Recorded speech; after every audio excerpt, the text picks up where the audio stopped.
জুমার দিন 5টা কাজ কেউ মোটেও করবেন না। 5 কাজ জুমার দিনে, বিশেষ করে জুমার দিনে সূরা কাহফের আমলটা তো আমি এর আগেও একদিন আলোচনা করেছি। সূরা কাহফের আমল করবেন। জুমার দিন হচ্ছে সাপ্তাহিক ঈদের দিন, তাই না? আল্লাহ রাসূল সাল্লাল্লাহু আলাইহি ওয়াসাল্লাম জুমার দিনের 5টা বৈশিষ্ট্যের কথা বলেছেন। বৈশিষ্ট্যের পরে যে কাজগুলো করবেন না সেইগুলো আমি বলে দেবো ইনশাআল্লাহ। 1 নাম্বার, আল্লাহ তাআলা এই জুমার দিনে হযরত আদম আলাইহিস সালাতু ওয়াসালামকে সৃষ্টি করেছেন। সুবহানাল্লাহ। তার মানে আমাদের আদি পিতার সৃষ্টি হয়েছে জুমার দিনে। 2 নাম্বার, আল্লাহ তাআলা এই দিনেই আদম আলাইহিস সালাতু ওয়াসালামকে জমিনে পাঠিয়েছেন। 3 নাম্বার, এই দিনে আদম আলাইহিস সালামকে মৃত্যু দিয়েছেন। 4 নাম্বার, এই দিনে এমন কিছু সময় আছে যখন বান্দা আল্লাহর কাছে যা চায় আল্লাহ সুবহানাহু ওয়া তাআলা তাই কবুল করেন। সেই সময়টা কেউ কেউ বলছেন খুতবা এবং জামাত শুরু হয়ে যাওয়ার মধ্যবর্তী সময়, আর কেউ কেউ বলছেন জুমার দিন আসর থেকে মাগরিবের মধ্যবর্তী সময়।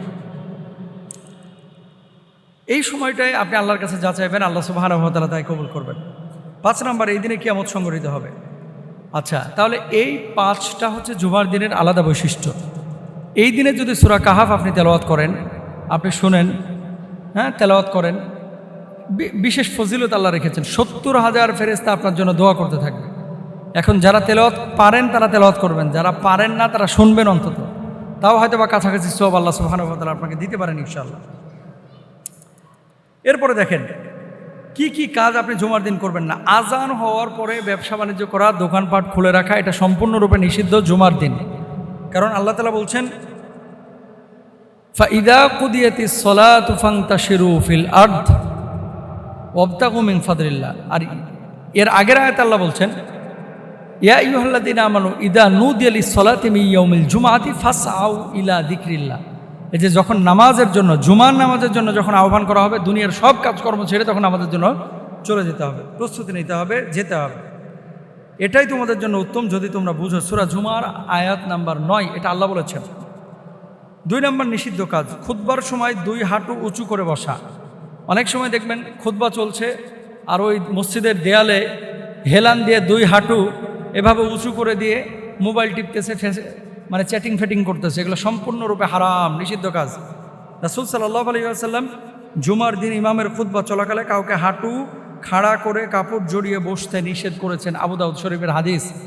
2 নম্বর গেল। 3 নম্বর, খুতবার সময় অনর্থক কথা বলা ও কাজ করা। যখন ইমাম সাহেব খুতবা দেবেন জুমার দিন, অনেক সময় আপনারা কথা বলেন, অনর্থক অহেতুক কাজকর্ম করেন, এগুলো করা যাবে না। এটা সম্পূর্ণরূপে রাসূল আকরাম সাল্লাল্লাহু আলাইহি ওয়াসাল্লাম নিষেধ করেছেন। আল্লাহর হাবিব বলেছেন জুমার দিন যখন তোমার সাথীকে চুপ থাকো বলবে, অথচ ইমাম খুতবা দিচ্ছেন, তাহলে তুমিও অনর্থক কাজ করলে, অপরাধ করলে। মানে আপনার পাশে কেউ কথা বলছে জুমার খুতবা চলাকালীন সময়ে, আপনি তাকে বারণও করতে পারবেন না যে কথা বলো না, এরকম না। আপনি নড়াচড়া করবেন না, মনোযোগ দিয়ে আপনি খুতবা শুনবেন। এটা হচ্ছে জুমার আদব। তাহলে খুতবার সময় কথা বলা জুমার দিন এটা নিষিদ্ধ কাজ।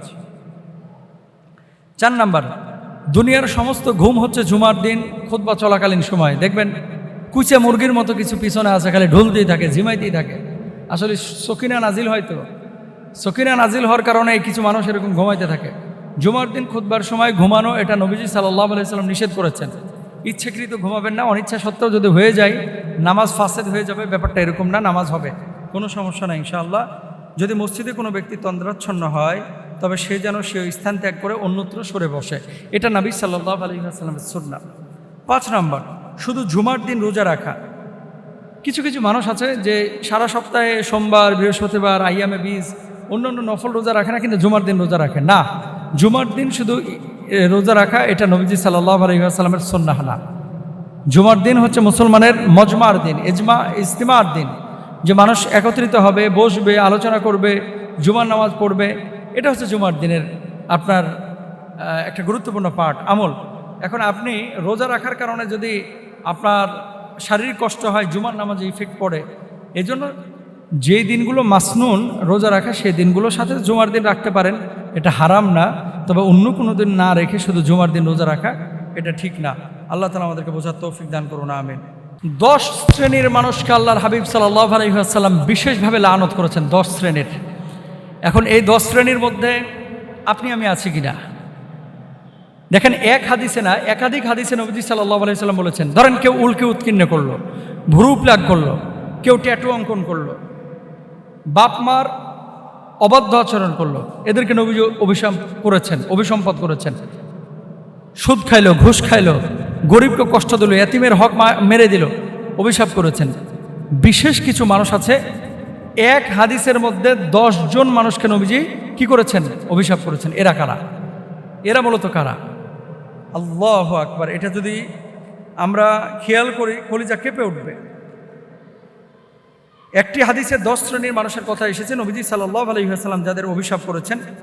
আনাস ইবনে মালিক রাদিয়াল্লাহু তাআলা আনহু থেকে বর্ণিত হাদিস, মদ সম্পর্কে 10 শ্রেণীর মানুষকে রাসূল আকরাম সাল্লাল্লাহু আলাইহি ওয়াসাল্লাম লাআনাত করেছেন। 1 নাম্বার, যারা মদ প্রস্তুতকারী, মদ যারা তৈরি করে, এরা হচ্ছে লাআনাতগ্রস্ত। 1 নাম্বার কাদের কথা বললাম? যারা মদ তৈরি করে, প্রস্তুত করে, এরা হচ্ছে লাআনাতগ্রস্ত। 2 নাম্বার, যে মদ প্রস্তুত করতে বলে, তৈরি করতে যে বলে, এই যে ইয়াবা, গাঁজা, শরাব, মদ, বাংলা মদ বলেন, ইংলিশ মদ বলেন, ব্র্যান্ডের বলেন, নন ব্র্যান্ডের বলেন, কেউ আছে মদ তৈরি করে, কেউ আছে মদ তৈরি করার জন্য আদেশ করে, এও অভিশপ্ত। এরপরে হচ্ছে যে বহন করে, পাচার করে। অনেক সময় দেখবেন বোরকা পরিয়া, জুব্বা টুপি পরিয়া, পাঞ্জাবি পরিয়া ওই বাবা ট্যাবলেট পাচার করে। অনেকে পত্রপত্রিকায় দেখেন না, কাঁঠালের মধ্যে ফেন্সিডিলের বোতল ঢুকে নিয়ে যায়। এরা মূলত ধার্মিক হওয়ার ভান করে, মূলত এগুলো সবগুলো মাদক কারবারি, এদের উপর আল্লাহ লানত। এরপরে নবীজি সাল্লাল্লাহু আলাইহি ওয়াসাল্লাম বলেছেন, তা বহনকারী, যার জন্য বহন করা হয়, অর্থাৎ যে মদ পান করবে, যার জন্য বহন করা হয়, তার উপরে অভিশাপ। তারপরে যে পান করায়, তার জন্য অভিশাপ। যে বিক্রয় করে, তার জন্য অভিশাপ। এর মূল্য যে গ্রহণ করে, তার জন্য অভিশাপ। যে মদ ক্রয় করে এবং যার জন্য মদ ক্রয় করা হয়, তার জন্য অভিশাপ। সুনানে তিরমিজির হাদিস। এবার দেখেন, এক হাদিসে 10 শ্রেণীর মানুষ যাদের উপরে নবীজি সাল্লাল্লাহু আলাইহি ওয়াসাল্লাম অভিশাপ করেছেন, লানত করেছেন, যাদের উপর আল্লাহ লানত করুন, এগুলো ধ্বংস হোক, এগুলো আযাবের মধ্যে নিপতিত হোক। তাহলে আপনারা যারা মদের কারবার বা নেশার সাথে জড়িত, তারা কিন্তু এই অভিশাপের মধ্যে পড়বেন। আর যারা নেশার সাথে জড়িত না, আপনারা এর মধ্যে পড়বেন না। এখন ইউরোপ আমেরিকা আপনারা যারা আছেন, পাশ্চাত্যে, আপনারা অবলীলায় মদের ব্যবসা করতেছেন, আবার ওদিকে উমরাও করতেছেন, আবার ওদিকে হজ্জ করতেছেন, আবার বলতেছেন মদ না থাকলে ইউরোপের কাস্টমাররা আসতে চায় না। ভাই, কোনো তরিকায় আপনি পেঁচায় পুচায় যতই বলেন না কেন, এটাকে জায়েজ করতে পারবেন না। আপনি এটা জায়েজই নাই। আপনার কাস্টমার আসতেছে না, আপনি ওই ব্যবসা বাদ দেন, আপনি অন্য কিছু করেন, আপনি উবার চালান। কিন্তু কাস্টমার আসতেছে না, কাস্টমার ধরার জন্য এই করা সেই করা, এই জন্য আপনি অবলীলায় মদ বিক্রি করবেন, ইসলাম কিন্তু এটা বলে নাই ভাই। আর আপনি কিয়ামতের ময়দানে যেখানে একটা হাদিস দিয়ে 10 জন মানুষকে অভিশাপ করা হয়েছে, সেখানে আপনি কিভাবে আশা করতে পারেন যে আল্লাহ তাআলা আপনাকে মাফ করে দেবেন? এবং এই সমাজের মধ্যে এই যে লা ইউকাল্লিমুহুমুল্লাহু ওয়া লা ইয়ানজুরু ইলাইহিম ওয়া লা ইউযাক্কিহিম ওয়া লাহুম আযাবুন আলীম, আল্লাহ যাদের দিকে তাকাবেন না, কথা বলবেন না, যাদের দিকে আল্লাহ তাআলা নেক নজর দিবেন না, যাদেরকে পবিত্র করবেন না, কিয়ামতের ময়দানে যাদেরকে জাহান্নামে নিক্ষেপ করবেন, এরকম এক শ্রেণী হচ্ছে মুদমিনুল খামার, যারা হচ্ছে মদ পান করে।